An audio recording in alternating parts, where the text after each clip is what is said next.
Ladies and gentlemen, thank you for standing by, and welcome to the Slack Technologies First Quarter Earnings Conference Call. At this time, all participants are in a listen-only mode. After the speaker's presentation, there will be a question-and-answer session. To ask a question during the session, you will need to press star 1 on your telephone.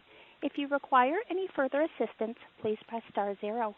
I would now like to hand the conference over to your speaker today, Jesse Helsing, Vice President of Investor Relations. Thank you. Please go ahead. Good afternoon, and thank you for joining us on today's conference call to discuss Slack's first quarter fiscal 2021 financial results. On the call, we have Stewart Butterfield, Co-founder and Chief Executive Officer, and Alan Shim, Chief Financial Officer. During the course of today's call, we may make forward-looking statements, including, but not limited to, statements regarding our guidance and future financial performance, market demand, product development, growth prospects, business strategies and plans, ability to attract and retain customers, and ability to compete effectively. We will also make forward-looking statements regarding the potential impact of the global COVID-19 pandemic on U.S. and global economies and our business. These forward-looking statements are based on management's current views and assumptions and should not be relied upon as of any subsequent date, and we disclaim any obligation to update any forward-looking statements. Actual results may vary materially from today's statements. Information concerning our risks, uncertainties, and other factors that could cause results that differ from these forward-looking statements are contained in the company's SEC filings, earnings press release, and supplemental information posted on the investor section of the company's website. Our discussion today will include certain non-GAAP financial measures. These non-GAAP financial measures should be considered in addition to, not as a substitute for, or in isolation from GAAP measures. Our non-GAAP measures exclude the effect of our GAAP results of stock-based compensation and certain other items. You can find additional disclosures regarding these non-GAAP measures, including reconciliations with comparable GAAP measures, in our earnings release and on our investor relations website at investor.slackhq.com. I would now like to turn the conference call over to Slack's co-founder and Chief Executive Officer, Stewart Butterfield. Stewart? Thanks, Jesse, and thank you all for joining today's call. Before we begin, I want to take a moment to acknowledge the second human crisis we are living through right now, one that is not caused by a silent, unthinking virus, but one that is caused by us, by people, by generations of systemic racism and white supremacy that now regularly manifests itself in violence, in poverty, and in the oppression of Black people. This is a crisis of our own making, not nature's, and it will take all of us to repair it, to demand that it is repaired. That's why it's important for me to highlight it now, because silence is a luxury we cannot afford. I know we're here to talk about Slack, our business, and our quarterly results, but from the company's perspective, that was something that needed to be said. So now, moving on to the business side. Q1 was a phenomenal quarter. By most metrics, one of the strongest ever for Slack. Revenue for the quarter was $202 million, up 50% year on year. We added a record of over 90,000 net new free and paid organizations using Slack in the quarter, bringing the total to more than 750,000. We also added a record 12,000 net new paid customers in the quarter, bringing the total to more than 122,000. And finally, we continue to show leverage. Non-GAAP operating margin improved 17 percentage points year over year. Q1 was historic in its impact, both for Slack and for the world. We believe very strongly the impacts that the COVID crisis will have on the way we work are of generational magnitude and are just beginning to be felt. It's too soon to understand the impact with any precision, but it reinforces our conviction around this business and our long-term trajectory. Today, I want to cover 3 topics. First, I'll start the call by providing more detail on the work-from-home surge and our plans to lead our customers through what we see as a permanent shift to a more fluid work environment. Second, I'll give an update on our 3 priorities for the rest of fiscal 2021. Maintaining leadership in the enterprise, accelerating growth in small and medium business and self-serve, and growing the usage of Slack for communication across organizational boundaries. I will finish by walking you through how we plan to balance investing for growth versus profitability in what remains a very volatile macroeconomic backdrop. Beginning with the work-from-home surge, Q1 was simultaneously intense, productive, overwhelming, and exciting for Slack. We went fully remote in early March, and much of the working world followed over the next month. The all-at-once shift to work from home concentrated multiple quarters of Slack adoption into a few weeks. Tens of thousands of new organizations and millions of new users adopted Slack, most of them trying Slack for the first time on our free plan. Existing users also began to rely on Slack more. For our paid users, average time spent actively using Slack each day increased from just under 90 minutes at the end of Q4 to over 120 minutes per day at the end of Q1. Time spent connected to Slack also increased from about 9 hours to well over 10 hours per day. We saw similar increases across all related metrics. Slack is not specifically a tool for remote work. As a channel-based messaging platform, we improve communication to help organizations create alignment, become more productive, and ultimately become more agile, wherever their employees are. And unlike the many video conferencing solutions in the market, such as Zoom, RingCentral, Google Meet, Microsoft Teams, Amazon Chime, and BlueJeans, we aren't a digital substitute for physical in-person meetings. Instead, Slack acts more like a digital office, a persistent place for users to connect and find information. Slack is a multiplier on the productivity of users and the value of their software, wherever work is happening. During this crisis, the work being done on Slack is diverse and in many cases inspiring. A great example of organizational agility is Frontline Foods, a grassroots organization that provides food from local restaurants to frontline workers and impacted communities. They have a network of hundreds of volunteers who are organizing and communicating on Slack. They've delivered over 450,000 meals and partnered with more than 1,100 restaurants across dozens of cities in the United States. One of their founding organizers, Frank Barbieri, said what they've accomplished and the speed with which they've done it would not have been possible without Slack. He also said it's impossible to imagine a fully distributed team who had never worked together before and never even met in person tackling critical real-time communications on any other platform. As I talk to other CEOs, talk to our customers, review survey data, and just follow the news, it's clear to me that remote work will be a much bigger part of the working world moving forward. Business leaders everywhere are beginning to realize the potential financial, talent, and employee well-being benefits of offering a more fluid work environment, blending offices and remote work. They are also beginning to realize that in order to make this transition, they need the right enabling technology. Email and legacy collaboration tools won't cut it. This reality will continue to catalyze adoption for the channel-based messaging platform category we created and for which we are the only enterprise-grade offering. Turning to the enterprise business, the first of our fiscal 2021 priorities, Q1 was another exceptional quarter.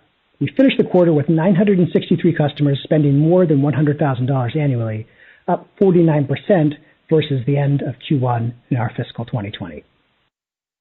New and expansion deals for the quarter demonstrate our growing breadth of penetration across industries. They include Centers for Medicaid and Medicare Services, the UK Ministry of Justice, Harvard University, Virgin Media, CISA, the Cybersecurity and Infrastructure Security Agency, Recruit Holdings, West Japan Railway Company, and Credit Saison. Over the last few quarters, we have observed significant momentum in some of the largest and most security-conscious companies in the world.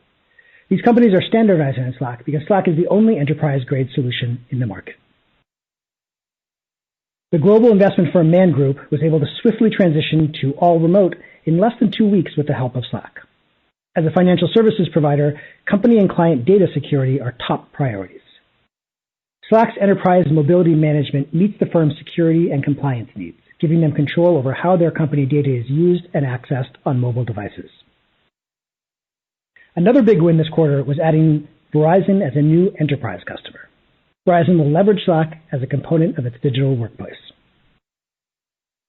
We won another enterprise-wide agreement with Amazon across all of its businesses. In Q1, Amazon chose Slack because of scalability, the strength of our platform, and the unique ability to securely and productively collaborate with customers and partners using shared channels.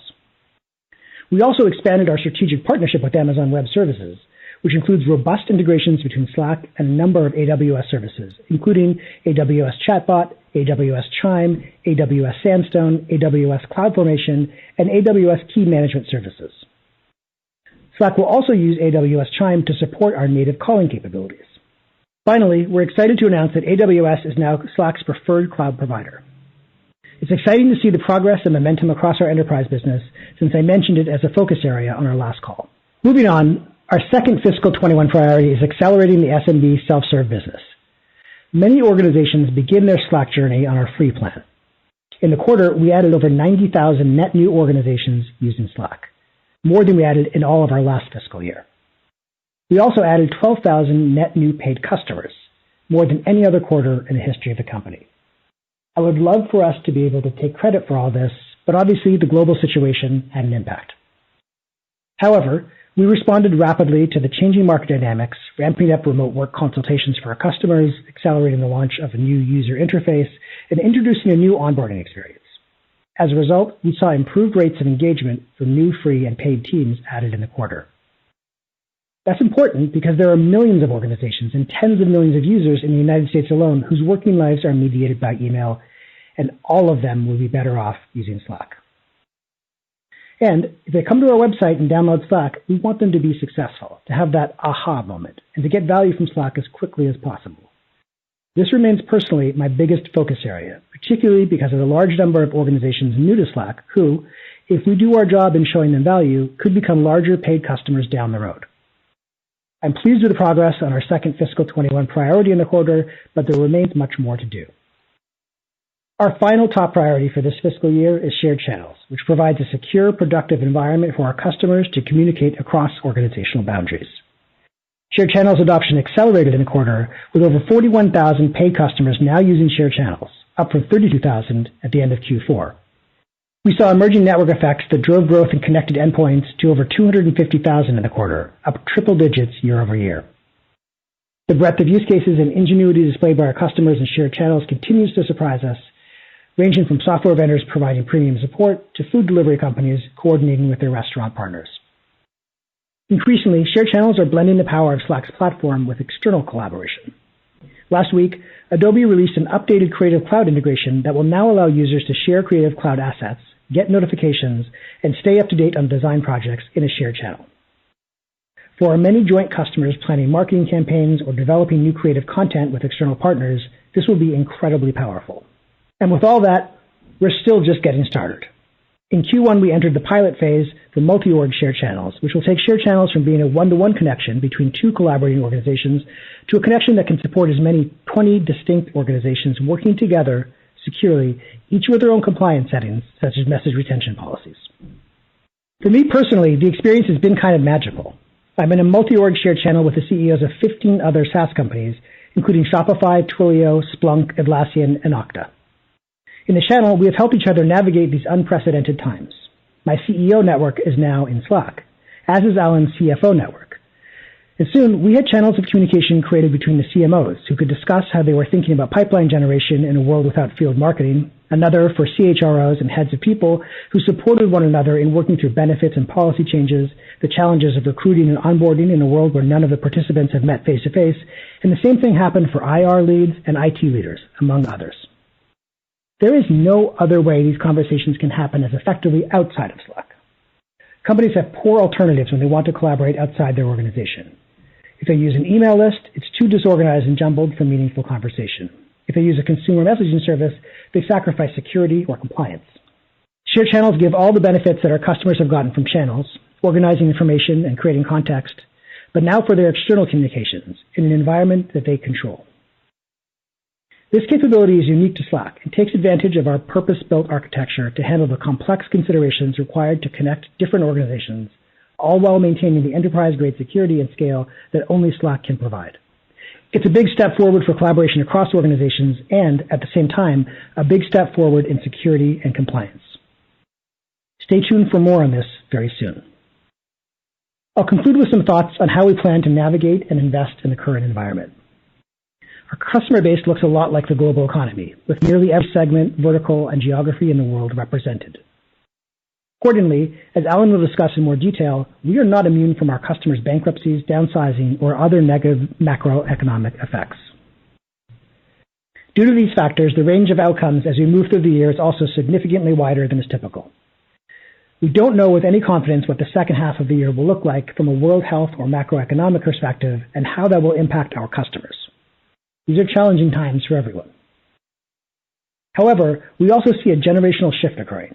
How the world works is changing right now. This shift will significantly increase what our customers need from us. It will also likely accelerate the adoption of both our category and software more broadly over the medium to long term. The timing is hard to predict, but the secular trends are very clear in our view. So we'll continue to invest. We will market aggressively. We will hire more engineers, designers, product managers, and salespeople. We will pursue opportunistic M&A where we see opportunities to expand our portfolio of offerings. While we invest, we'll continue to manage the business towards free cash flow break-even. And with that, I'd like to turn it over to Alan for a more detailed commentary on the quarter and our guidance. Thank you, Stewart, and thanks again to everyone for joining us. I will go through our fiscal first quarter results in detail before moving on to guidance for the second quarter and full year fiscal 2021. I'll also discuss the expected impact from COVID-19 on the rest of the year. Total revenues in the first quarter were $202 million, growing 50% year over year. Our Q1 calculated billings were $206 million, growing 38% year over year. Calculated billings this quarter were impacted by approximately $17 million of headwinds, which impact the year-over-year growth rate.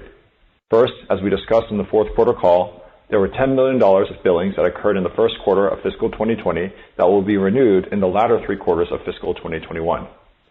Second, there were a number of COVID-19 related headwinds. To support distressed customers, we have offered credits, installment billings, and billings duration of less than 1 year. We have similarly built up a reserve to account for potential credit issues, which is a negative impact to deferred revenue. These COVID-19 related billings headwinds totaled $7 million in the first quarter. We plan to continue to help customers manage through this unique time and expect calculated billings to be less useful as a measure of underlying growth during the COVID-19 crisis. Trailing 12-month calculated billings were $822 million and grew 46% year over year. Remaining performance obligations were $379 million, up 16% quarter over quarter and 97% year over year.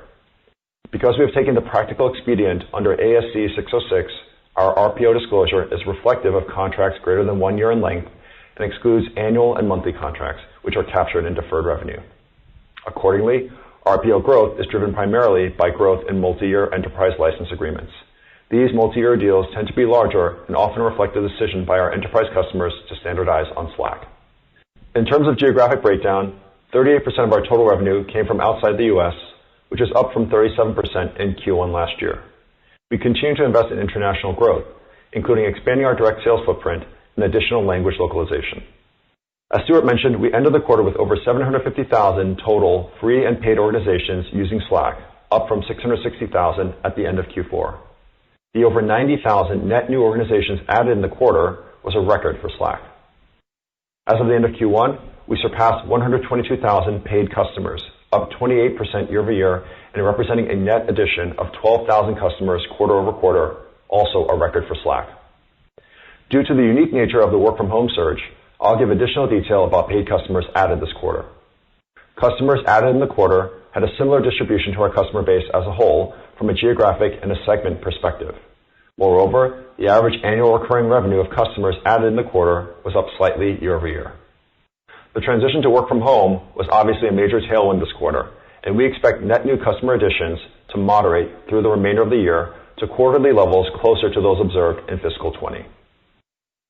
We remain focused on expansion within existing customers and growing our large enterprise customer base, and ended the quarter with 963 paid customers with greater than $100,000 in annual recurring revenue, which is up 49% year over year.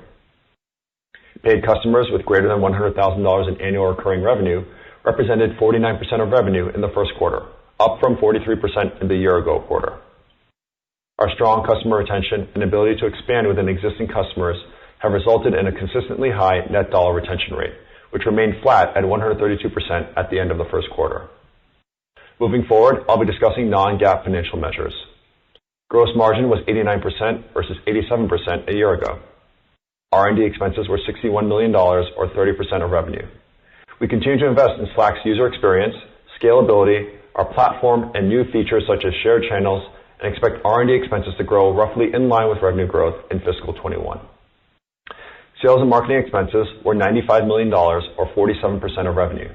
We increased marketing spend in the quarter due to the work-from-home surge and plan to invest into what we see as a major secular trend in the shift to remote work.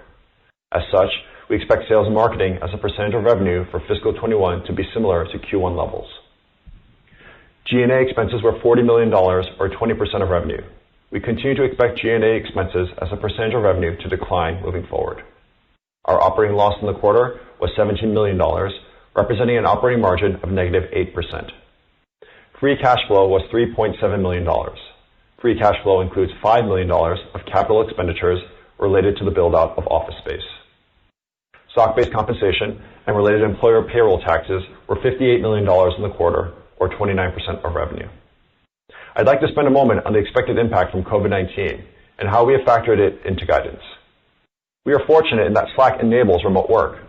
Due in part to this, growth in the first quarter accelerated and was above our expectations. We have also continued to see stronger than normal top-of-funnel activity in April and May. However, there are potential headwinds to our business. We estimate that about a quarter of our business is derived from companies with less than 100 employees. Within this SMB base, we saw churn trend a bit higher than historical norms in March and April, albeit off a low base. When I look at the breakdown by industry, our customer distribution is highly diversified. However, some of our customers have been impacted by COVID-19. We estimate that less than 20% of our business is derived from the most directly impacted industries such as travel, hospitality, commercial real estate, ride-sharing, and retail. In the enterprise segment, some sales cycles have accelerated due to work from home, but others have slowed, particularly in impacted industries. Our pipeline remains very healthy, but on balance, there's less visibility into how IT spending will trend for the remainder of the year, particularly if the economic effects of the COVID-19 pandemic persist or worsen. As mentioned previously, we also plan to accommodate certain distressed customers during the crisis via the use of flexible contract structures and billing terms.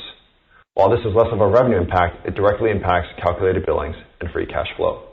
When we guided for the full year in early March, we accounted for some of these headwinds. Thus far, in the first half, the tailwinds have outweighed the headwinds. However, we believe that macroeconomic uncertainty is significantly greater today than it was then. Taking into account the puts and takes of the above, we continue to have visibility to guide to quarterly and full year revenue, but are withdrawing our calculated billings guidance. Now, on to guidance. For the second quarter, we expect revenue in a range of $206 million to $209 million, representing growth of 43% at the midpoint.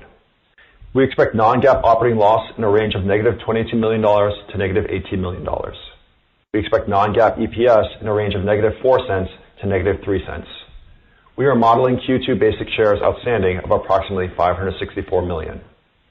For the full year, we are raising our revenue guidance to a range of $855 million to $870 million, representing growth of 37% at the midpoint. We expect full-year non-GAAP operating loss guidance to a range of negative $110 million to negative $100 million. We expect full-year non-GAAP EPS in a range of negative 19 cents to negative 17 cents. We are modeling full-year weighted average basic shares outstanding of approximately 567 million. We are maintaining full-year free cash flow guidance in a range of negative $20 million to break even. To close, we are obviously operating in very unique times. Now more than ever, our customers depend on Slack to continue to push the envelope of innovation. We plan to continue to invest as we see the current crisis accelerating digital transformation and the transition from email to channel-based messaging platforms over the medium term to long term. At the same time, we will manage the business prudently and with a goal of showing consistent operating leverage and progression towards being free cash flow positive. With that, I'll turn it over to the operator for questions. To ask a question, please press star 1 on your telephone keypad. The first question is from Alex Zukin of RBC Capital Markets. Please go ahead. Your line is open. Hey guys, congratulations on a great quarter and some definitely moving and powerful words there, Stewart, at the beginning. I wanted to dive in, maybe just one for Stewart and then quick follow up. If you think about the selling environment right now for Slack, given this move to a more fluid work environment, has it moved up the priority curve, and are you seeing the value prop being easier to sell, understanding your customers? And then from a competitive perspective, given the pressure on IT budgets, maybe just level set what you're seeing as you talk to customers around the various options that they have and why they're choosing Slack. And a quick one for Alan.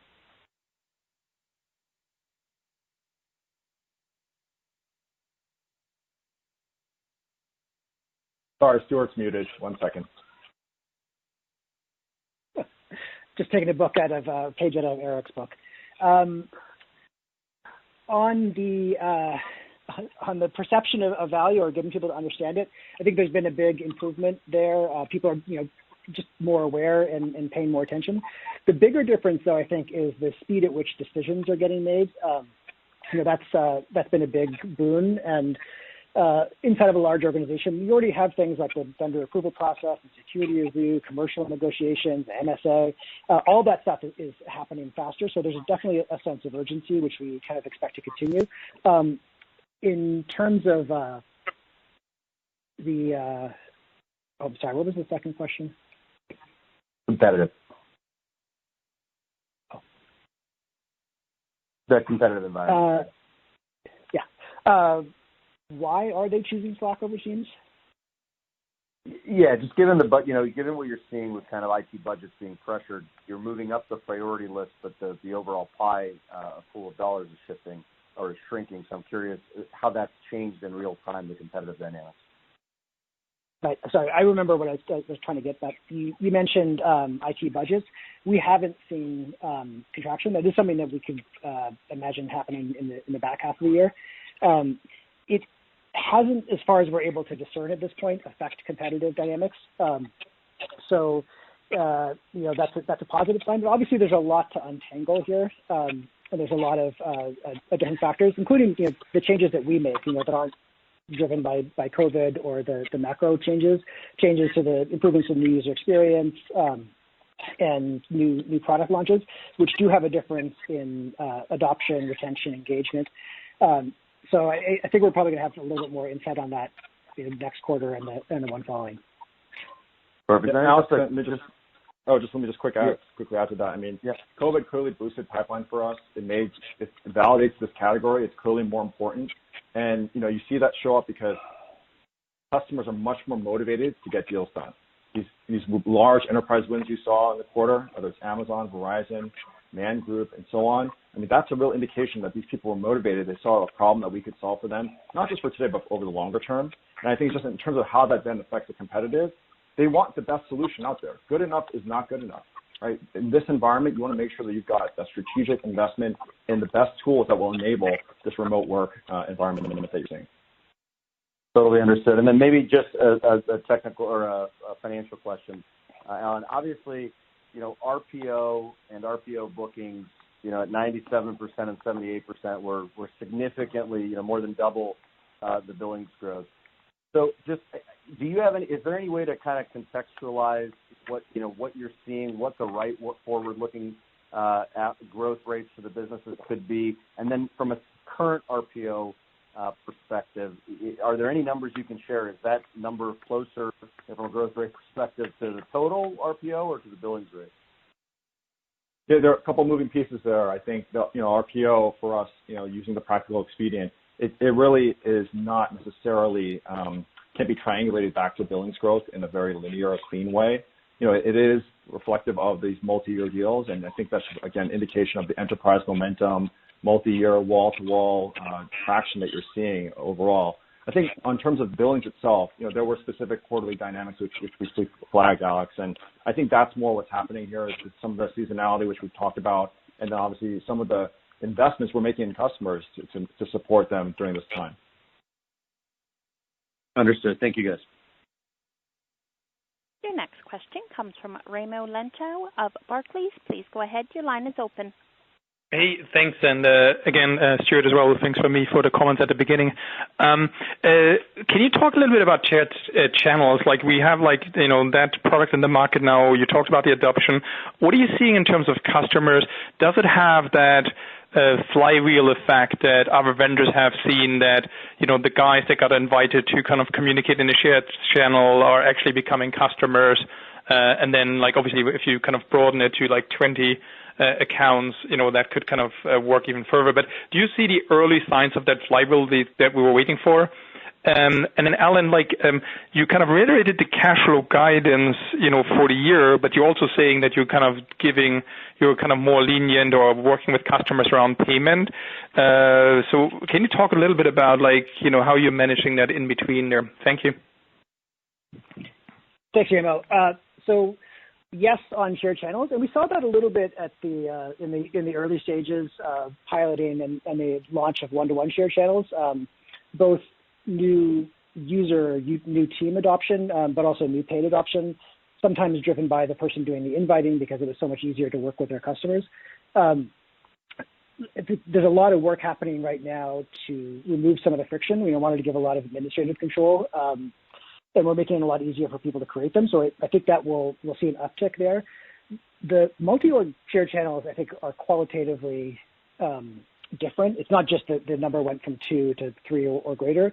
It creates a different kind of dynamic, which, frankly, I was surprised by on the upside, to establish a small private network, and that could equally well be used over the long run to create larger networks. And that's different than just one customer and one supplier. It can be many organizations who are working together, like our 6 regional PR agencies and the global PR agency and our internal team.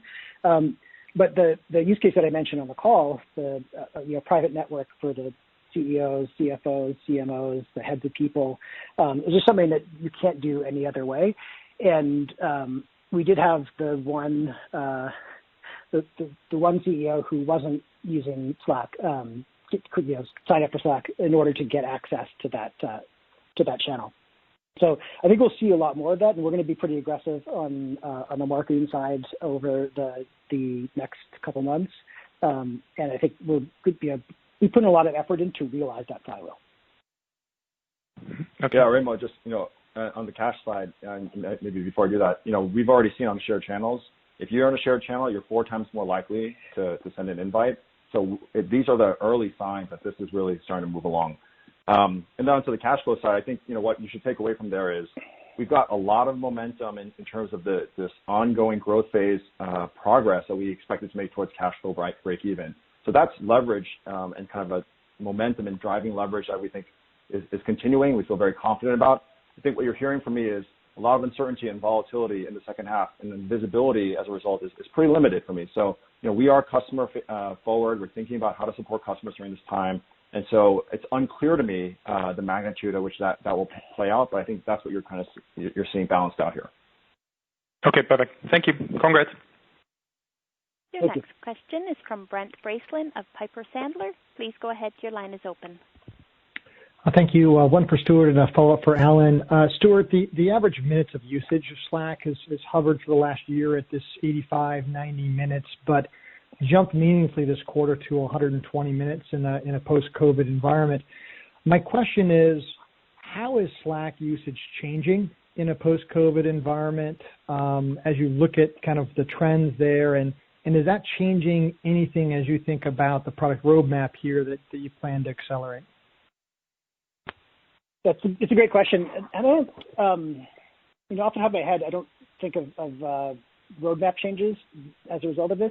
But I think what you're seeing is a greater percentage of the users, so therefore bringing up the average, a greater percentage of the users coming to really rely on Slack for being where work happens, being their digital workplace.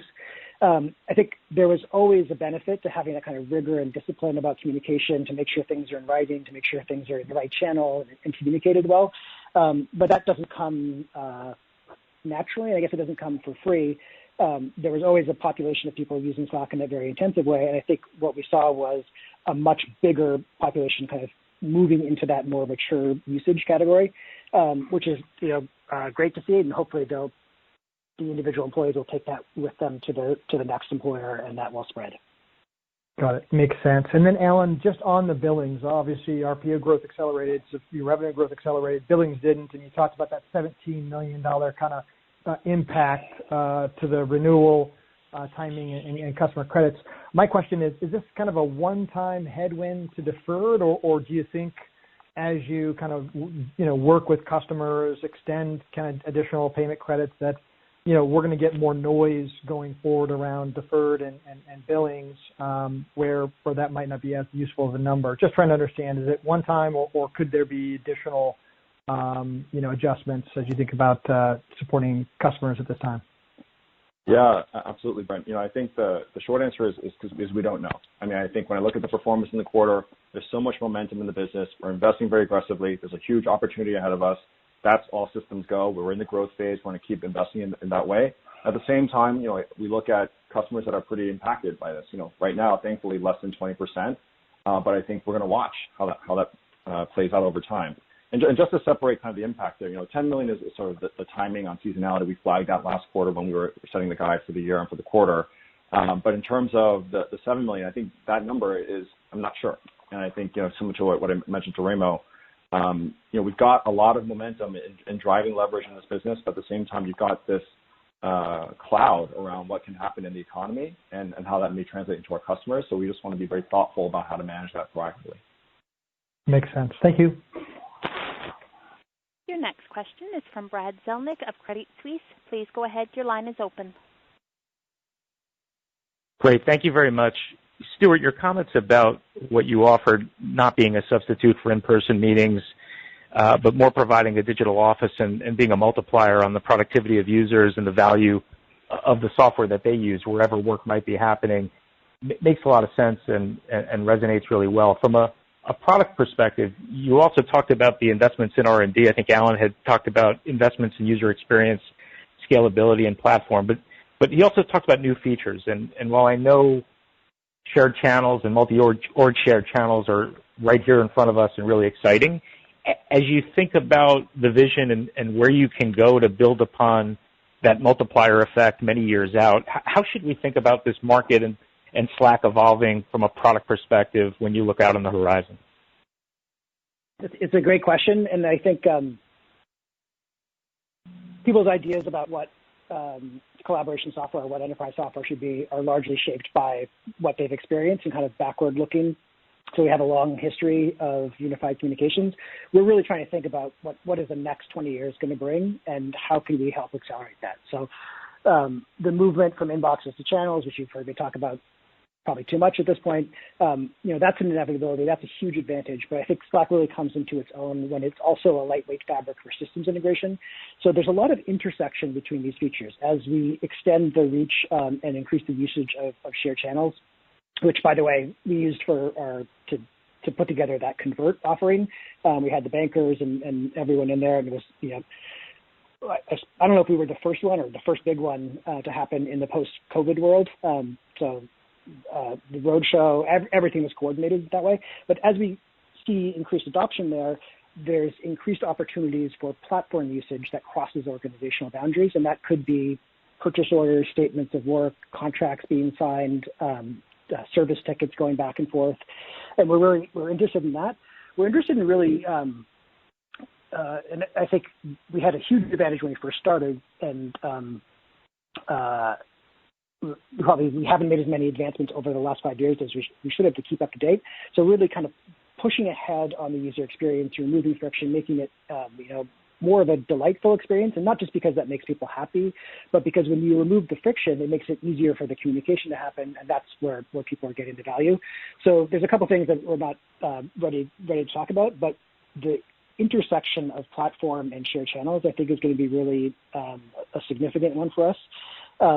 And allowing more parties, but also more content, more applications, and more workflows to come into the environment, I think is going to be hugely beneficial. It doesn't mean that we want to bring all of your software into Slack. And, part of our thesis is the proliferation is going to continue more or less forever. What we want to do is connect them in a way that makes it as easy as possible for people to get to what they need.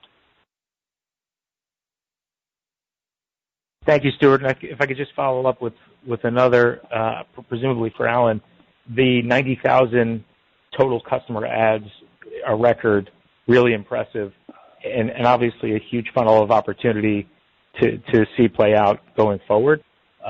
If you look at that funnel as it's built, and I appreciate that there are so many unknowns from here through to the end of the year, which has caused you to withdraw your billings guidance, but are there any observations that you can share about that massive opportunity and maybe some patterns that you're beginning to see just in the last couple of months even that might provide any insight into how that might convert over time to be helpful? Thank you. Yeah, Brad, when I see 90,000, record amount of customers, both free and paid in a quarter, that was more than what we brought in all of last year. To me, there's a real shift in understanding and awareness of this category. Right? This is not just some new category, kind of interesting side project for folks. Now this is part of the core IT spend.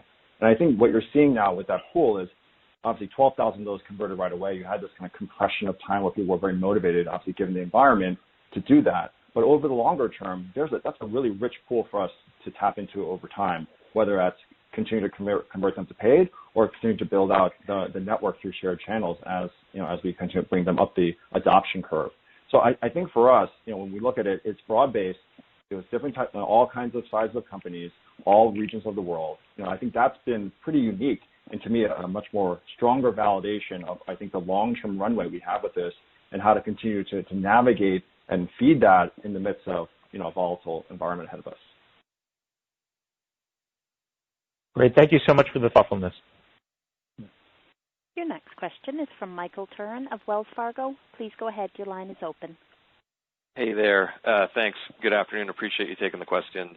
I want to spend just a minute on Brad's question there on the 90,000 net orgs added, because I think obviously what you're speaking to makes sense in terms of just more evangelism happening in the market. Is there more you can do to just kind of influence those orgs to ensure that they have an optimal experience to start off? And then you mentioned the generational shift that's happening within the market. Are there other things you can do to just kind of lean in to this sort of remote work motion and take advantage, maybe play some offense around what's happening today?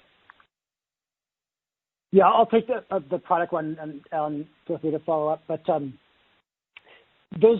the efforts that you're talking about to make it easier for people to get started are ones that have always been important to us, and I think that recently we've been able to make some exciting progress on. So that's more of a coincidence in timing as opposed to specifically because of this. But it is hard, right? One of the reasons Slack has such high retention, I think, is because it's a real cultural shift. You have 100,000 employees and people are using Slack for 2 hours a day. That's 1 million hours of employee time a week. So when you're talking about that kind of change, there's a lot that people have to understand. How many channels should we have? What should we set up channels for? What should be public? What should be private? How do the integrations work? And so really thinking about unfolding the experience of using the product in a sequence that's going to make it easier for people to understand that and more likely that they take advantage of the full feature set is something it's really important to us. We have a phenomenal team working on that now, and there's a lot of momentum. So you can expect to see a lot of changes, and obviously that'll benefit this crew of 90,000, but it'll also benefit everyone who signs up later. Yeah, makes sense. Yeah, yeah. Go ahead, Alan. Oh, yeah, Michael, I was just going to say just quickly that obviously the product stuff we're accelerating.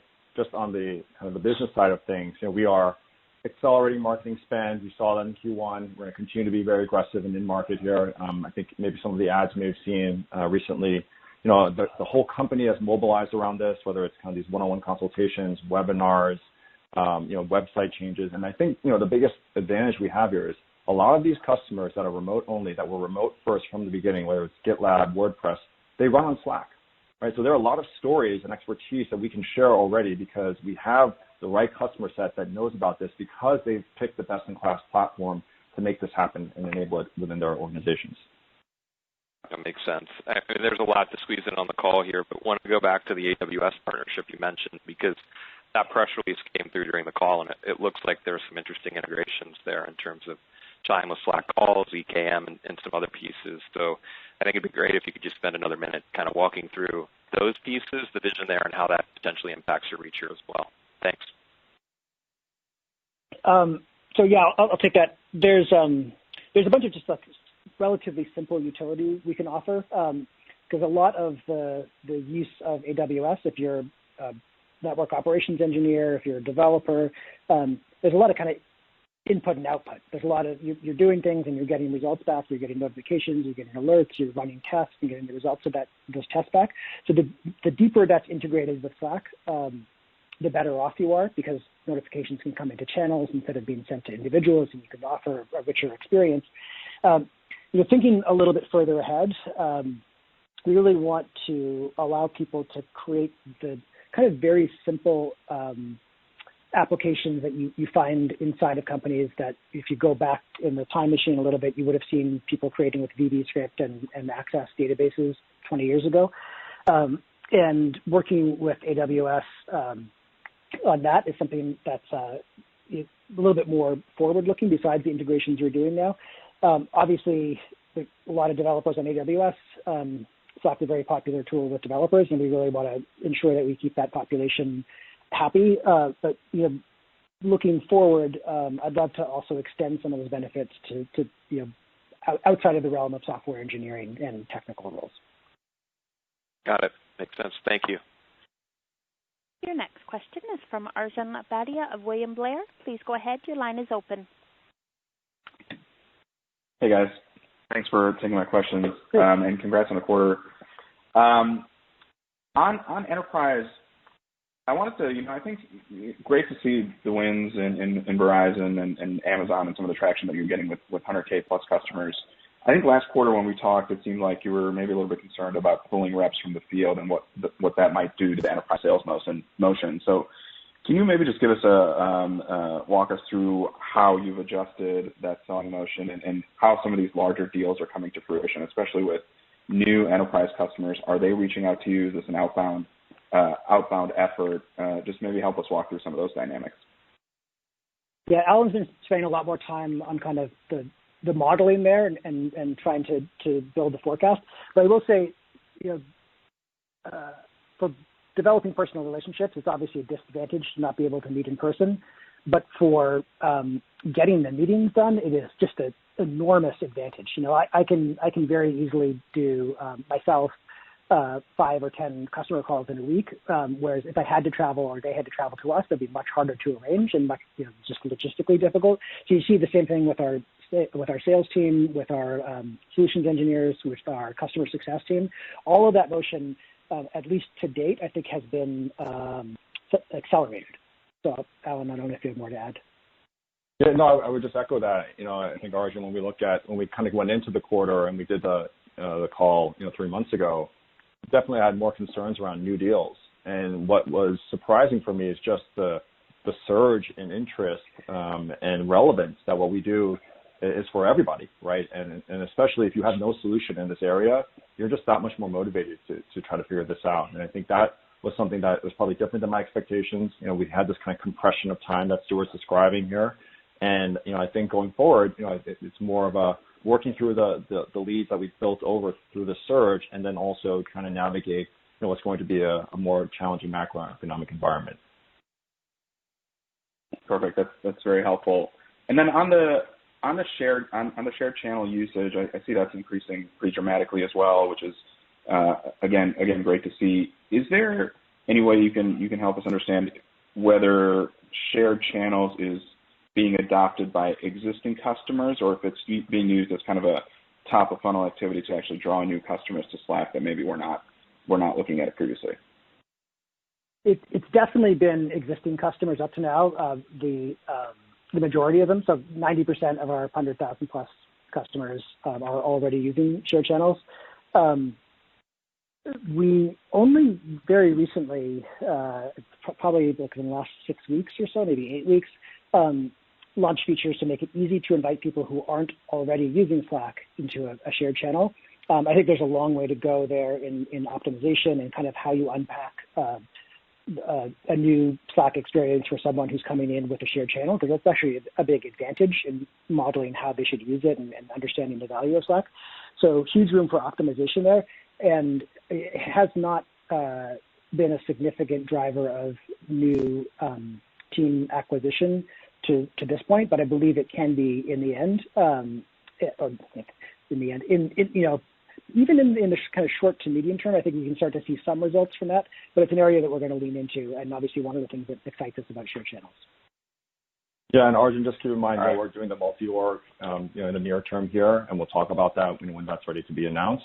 But I think the confluence of that with the invite will really lead to some pretty interesting opportunities to kind of promote more virality and network effects within the customer base. All right, perfect. Thank you both. Your next question is from Keith Weiss of Morgan Stanley. Please go ahead. Your line is open. Excellent. Thank you, guys, and thank you for taking the question. I wanted to dig into the new customer ad numbers, both on the free and the paid side of the equation, were huge. I think the number that investors are probably more disappointed with, if you look at like the after hours reaction, is the net dollar retention rate, because we've seen in a lot of companies an ability to really accelerate upsell into the existing installed base. Can you talk to us? Are there any like inhibitors or kind of transmission mechanisms that make sort of the increased usage that you're seeing in your existing install base not translate better into a higher net dollar retention rate or more of a sequential increase in that net dollar retention rate? Then I have one follow-up for Alan. Oh, sorry, Alan, I don't know if you want me to take that, but yeah, I can take that. Okay. Oh, if you want. Yeah, sorry. Just Keith, let Stewart talk about just from the mechanics of it. Our enterprise adoption net dollar retention rate continues to be very strong. I think what you're seeing here is, again, our net dollar retention rate is a reflection of all of our customers. So the vast majority of our customers are SMBs, and that we saw a slight tick down in that net dollar retention rate quarter over quarter. But the mix shift, I think, is what's probably more kind of a bigger drag than it typically is, just given the number of customers that we brought on board. And back to you, Stewart. Yeah, I was going to maybe almost the same point, but articulated in a slightly different way. It's always going to be bigger earlier, and I feel like 132 is pretty great still. But it's always going to be bigger earlier because you land and then expand at the enterprise side. But because there's a huge spike of brand new customers, they don't have much of a chance to expand. So that's going to bring the average down a little bit as well. So I think that's an area that we're pleased with, and there's no inhibitor. Or let me put it this way: there's no substantive difference that we've been able to uncover yet between this cohort coming in Q1 and the behavior that we've seen with historical cohorts. Got it. And then the strictly financially related question was more on the gross margin side of the equation. That was up 200 basis points on a year-on-year basis, despite a huge influx of free customers coming into the base and a huge spike in overall usage. That's pretty impressive. Can you talk to us kind of the dynamics on how that occurred, how gross margins go up when usage is also going up the way it is? Yeah, Keith. So remember, for the free portion of our server costs, customer care costs, technology costs, that is actually captured in marketing, sales and marketing. So part of it is that dynamic. But I think in general, you are right. We did continue to drive leverage there. Biggest benefit was the less of a drag from the small amount of revenue we do in professional services. But there's continued improvement that we're making on overall kind of the software subscription margins as well. And I think the growth phase we talked about, kind of 86 to 88, that's probably still the right target over time. And we'll see kind of how these net out. Excellent. Thank you, guys. Your next question is from Derek Wood of Cowen and Company. Please go ahead. Your line is open.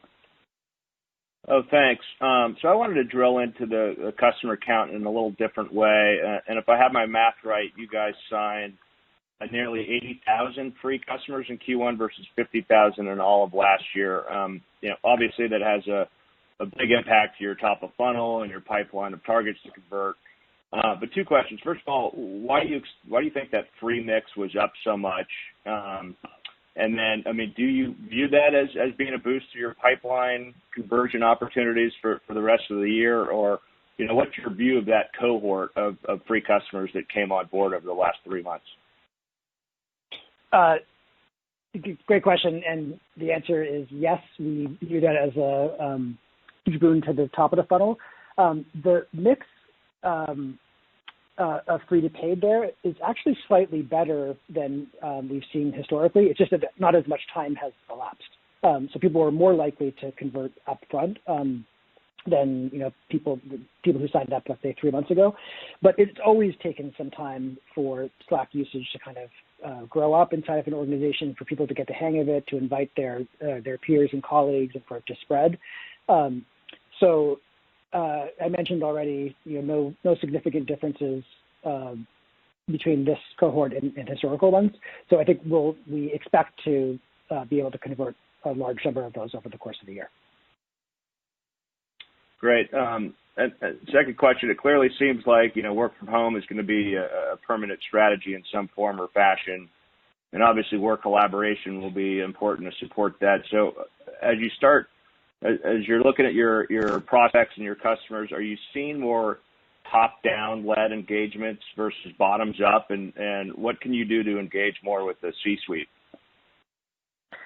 Yeah, so I wouldn't say that we've seen more in absolute terms, but we are seeing more than we have historically. Because there's also, you got to imagine, certainly the second half of March, first half of April, if your job was VP of end user applications or VP of productivity or something like that, you had a mandate and you had a lot of pressure on you to get something done. So that it had a lot more attention. And I think there's some combination of work from home, not having to travel. It's much easier to get meetings. It's much easier to get attention from the C-suite right now. I don't know if that is ephemeral, but I think it's seen as strategic by a broader range of players than it might have been 3, 6, 9 months ago. And I think that elevated attention is probably something that we can expect to continue, even if it's not as easy to get a meeting. Even if there's like this moment where there's a very intense level of interest. Yeah, Derek, I think that's true. And in different cases, we have seen folks look to us to be a thought leader here, because this is something that is in our core capability. This is really what we do, and this category is something that we are kind of the leader and expert in. So I think it's important for us to continue to invest behind that. And I think as you described those dynamics, I think that the gravitational pull or the trend is definitely very favorable as people come to appreciate what we're doing to support this remote work environment. Great. Thanks for the color. Your next question is from David Hines of Canaccord. Please go ahead. Your line is open. Hey, guys. This is Luke on for DJ. Thanks for taking the question. So video has obviously become a huge deal lately, and we've seen guys like Microsoft get more active in that area through Teams. Have you noticed a change in how Microsoft positions itself in competitive situations given its dual capabilities in chat and video? And then could you talk a bit about your existing capabilities in video today, your partnerships and perhaps how you think about that market aspirationally? Does it make sense for you to ever develop your own native capabilities on that front? Thanks. Yeah. Thank you. Luke, we're definitely interested in video in the broadest sense. We do have some built-in calling features, but it's slightly different. This is for calling inside of the Slack organization as opposed to outside. It's not about conference room integrations or calendar. Where we're particularly interested is kind of more lightweight, asynchronous video and the use of video communications that's, not the conference room. And if you'll indulge me just for a second, generally when we're selling into a new category, which it has its challenges, but it has its advantages too. I think when I mentioned earlier, people's imagination is largely determined by what they've seen in the past. The last 20 years of unified communications as a category it's important, and everyone has made a choice. So now the sales motion would be, instead of here's Slack, brand new category, and by the way, it integrates seamlessly with whoever you're using now. It integrates with Zoom, it integrates with Cisco, it integrates with Teams. Now we have to say, here's the software that's a new category, and by the way, we want you to switch providers for video conferencing. I don't think there's any advantage to us there. I don't think there's a per customer revenue advantage. I don't think there's an increased win rate advantage. So we'd rather not have to make customers choose and not have to compete in that category, and instead start to think about the future. Yeah, and that makes sense. Just to add a couple thoughts there. Again, the platform strategy is to make all the software that you use better because you're using it on Slack. So being that digital office, it's not just about bringing people together, but bringing all these applications together, and that includes voice and video. And the good news is that, we do have a video offering that, our primarily SMB customers take advantage of. We saw a huge surge in that usage as well, and that, that provided a lot of value for those customers. But to Stewart's point, on the enterprise side of things, it's really different. And I think just in general, the way to look at this voice and video conversation is that unified communication is a 20-year-old category. We're trying to build and progress towards the future of work. So I think it's important for us to continue to invest in things like shared channels and the innovation that we've talked about here that drive towards that outcome. And I think, we've got an opportunity and a responsibility to help people along the way and help them to appreciate that some of the offerings out there are not apples to apples in terms of the value that they can bring, not just for today, but over the long term for the organization. Yeah, I'm just going to add one more final point there. I think it's really what you saw with Zoom, what you saw with Teams, is a great indication that this is not apples to apples and that the products are not truly competitive with one another. You just can't adopt Slack that quickly. You can't move from email to channel-based messaging in that short amount of time. Which is, I wish that whole cultures could change overnight. But I think what you really saw from Microsoft and from Teams was the emphasis on voice, the emphasis on video. It is a calling product, moving people over from Skype for Business still. So that's, I think, or I hope anyway, makes it a little bit clearer to people that the products are not truly competitive. There might be a competitive dynamic at the company level, because if we're a threat to email, then we're a threat to the franchise. But it is a fundamentally different thing. And I think that the fact that instant messaging, kind of one-to-one or group messaging was tied to voice and video historically, kind of suggests to people that that's the way it should be, as opposed to channel-based messaging platform that integrates with, 2,000 third-party apps, but have had 600,000 or 700,000 custom integrations built by end users.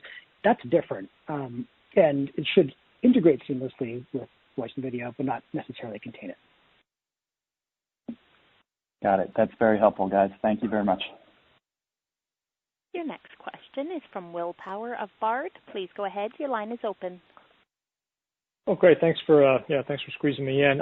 Maybe just to come back to the implied second half, revenue guidance. I mean, it sounds like the pipeline remains, healthy, whether it's, free user conversion opportunity, ongoing enterprise trends, et cetera. I know, Alan, I think you referenced, some higher churn in SMB. So I guess really the question is, have you started to see a more meaningful pickup in that SMB churn kind of as you trend through May? Is that informing the guidance, or is it more built around just, some conservatism given what are clearly a number of, macroeconomic uncertainties? Just trying to make sure I kind of understand the different pieces that are impacting that thought process.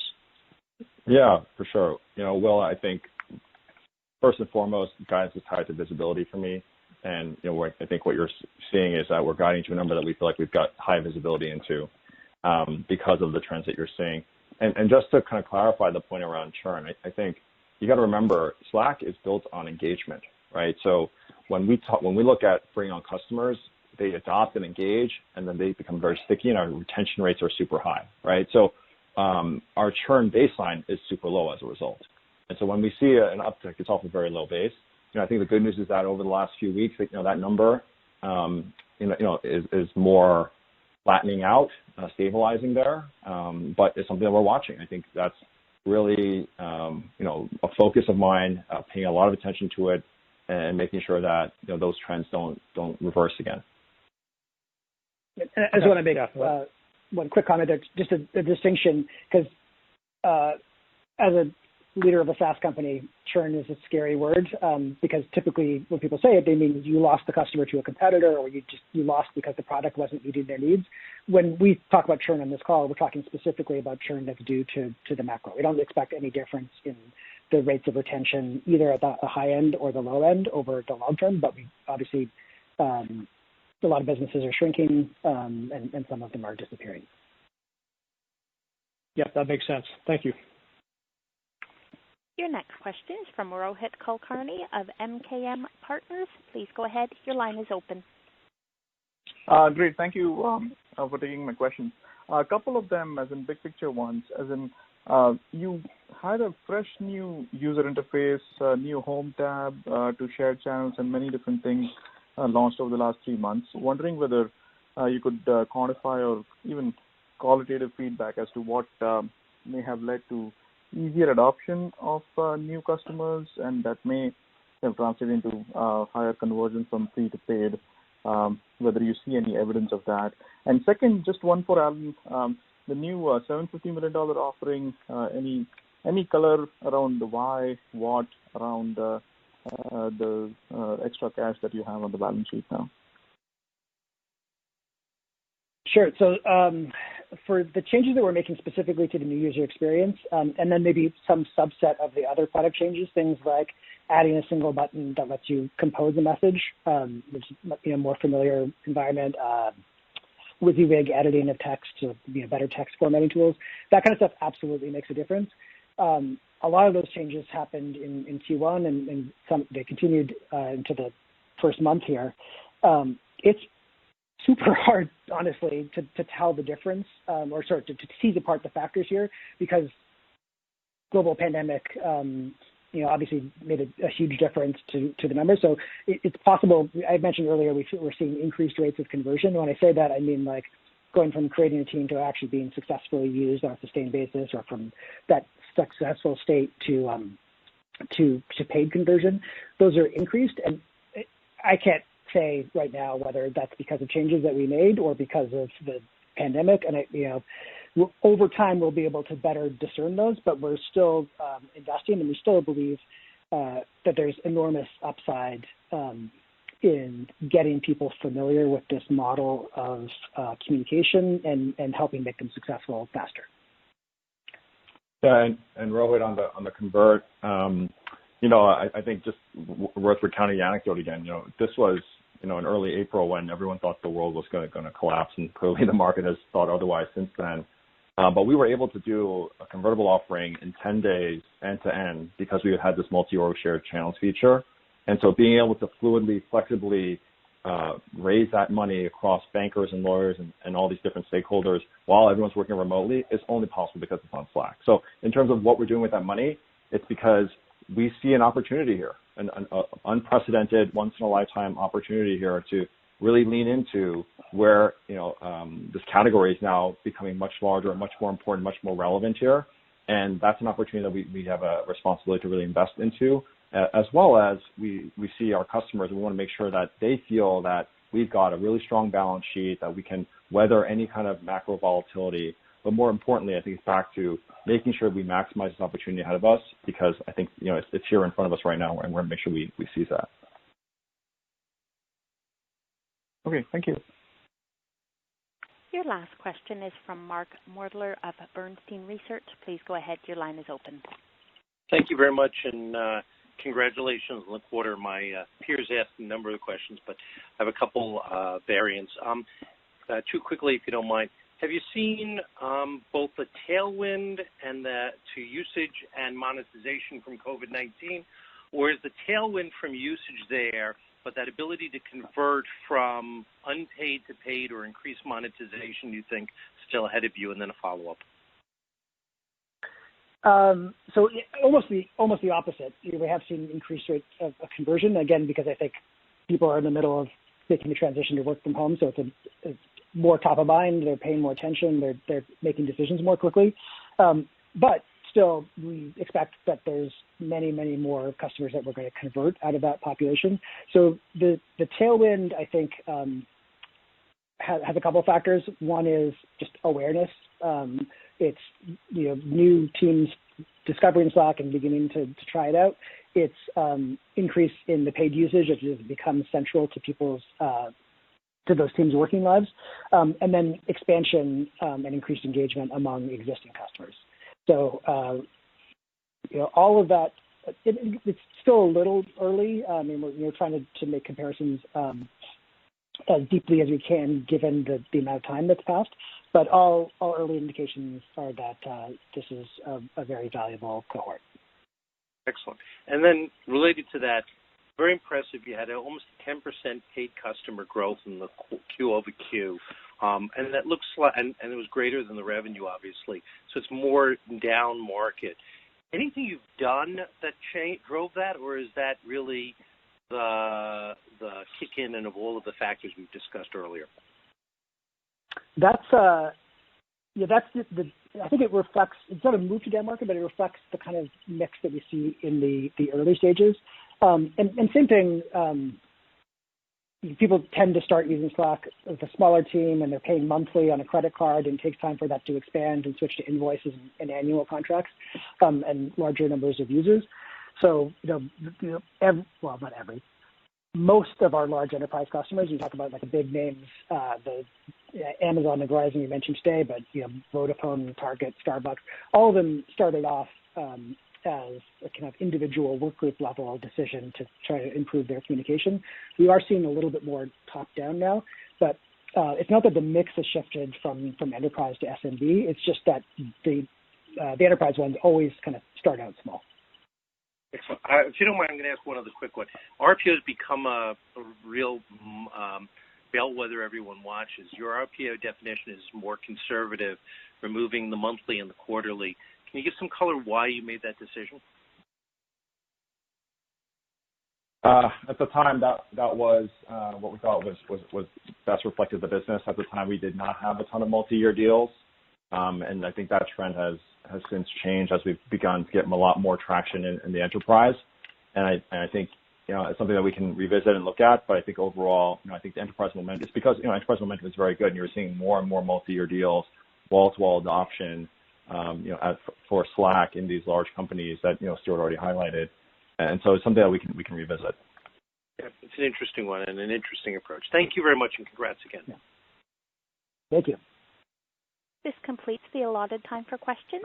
I will now turn the call over to Stewart Butterfield for closing remarks. All right. Well, thank you everyone for your time and attention. It was a great quarter, and obviously a very exciting time for the business. So we're looking forward to keeping in touch, and we'll see you again in 3 months. This concludes today's conference call. Thank you for your participation. You may now disconnect.